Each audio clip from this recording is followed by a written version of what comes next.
Brought to you by Technopova Curve 5G. Discover new horizon. प्रदेश में सत्ता परिवर्तन के साथ ही पूर्ववर्ती गहलोत सरकार की कई योजनाओं को भजनलाल सरकार ने या तो बंद कर दिया या फिर उनके नाम बदले, जिसको लेकर खूब सियासी संग्राम भी मचा।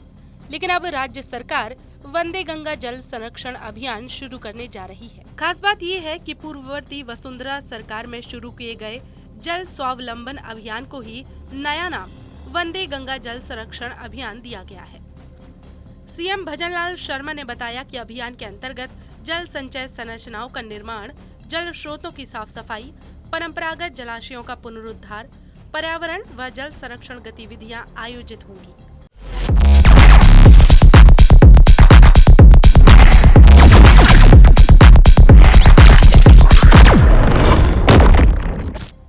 इसे लेकर पिछले सप्ताह सीएम के स्तर पर समीक्षा बैठक भी बुलाई गई थी। मुख्यमंत्री ने बताया कि इस बार विश्व पर्यावरण दिवस तथा गंगा दशहरा एक ही दिन 5 जून को है। हम इस दिन हमारे अभियान की शुरुआत करेंगे और पर्यावरण संरक्षण को हमारी परंपरा और संस्कृति से जोड़ते हुए वंदे गंगा कलश यात्रा तथा जलाशयों पर पूजन कार्यक्रम आयोजित होंगे।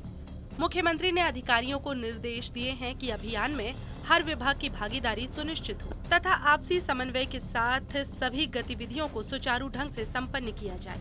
उन्होंने कहा कि अभियान की सफलता सुनिश्चित करने के लिए सभी कार्यों एवं गतिविधियों की मॉनिटरिंग कर प्रतिदिन अपडेट लिया जाए।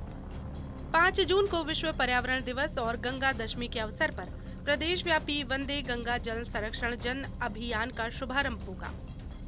अभियान के दौरान जल स्रोतों, नदियों, जलधाराओं और तालाबों पर जल पूजन, कलश यात्रा, जागरूकता कार्यक्रम, स्वच्छता अभियान, जल संग्रहण संरचनाओं का लोकार्पण और नई संरचनाओं के शिलान्यास जैसे विविध कार्यक्रम होंगे। हर गांव और हर व्यक्ति को अभियान से जोड़ते हुए इसे जन आंदोलन का स्वरूप दिया जाएगा। इसके लिए जल संसाधन मंत्री सुरेश सिंह रावत ने अधिकारियों को आपसी समन्वय बनाते हुए सभी तैयारियां समयबद्ध पूर्ण कराने के निर्देश दिए। राज्य सरकार ने जल ग्रहण विकास भू संरक्षण विभाग को नोडल विभाग बनाया है।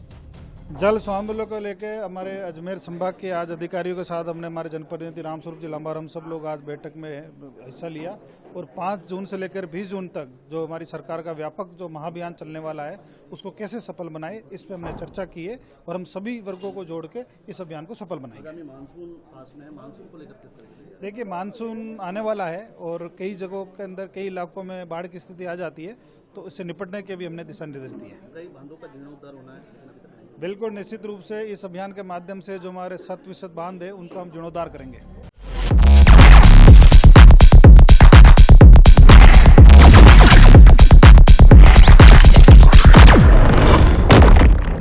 मुख्यमंत्री ने अफसरों को निर्देश दिए हैं कि ये अभियान मुख्यमंत्री जल स्वावलंबन अभियान, जल शक्ति अभियान, जन सहभागिता जन भागीदारी, हरियालो राजस्थान, कर्म भूमि से मातभूमि अभियानों को और अधिक जन केंद्रित बनाएगा। भामाशाहों, जनप्रतिनिधियों, स्वयंसेवी संस्थाओं, कार्मिकों और आमजन से अभियान को जन आंदोलन बनाने के लिए प्रेरित करें। इस अभियान की इसलिए आवश्यकता है क्योंकि जल स्रोतों के साथ साथ राजस्थान में भूजल स्तर भी लगातार गिरता जा रहा है। भूजल विभाग के आकलन के अनुसार राज्य के 302 ब्लॉक में से 216 ब्लॉक में अति भूजल दोहन है। केवल 38 ब्लॉक ही सुरक्षित हैं। प्रदेश में न केवल भूजल का स्तर गिर रहा है, बल्कि भूजल में बढ़ते टीडीएस, नाइट्रेट और फ्लोराइड के कारण गुणवत्ता में भी कमी आई है। भूजल का दोहन लगभग 148% है। ऐसे में से सरकार के साथ साथ जन जन का अभियान बनाना बेहद जरूरी है। Brought to you by Technopova Curve 5G. Discover new horizon.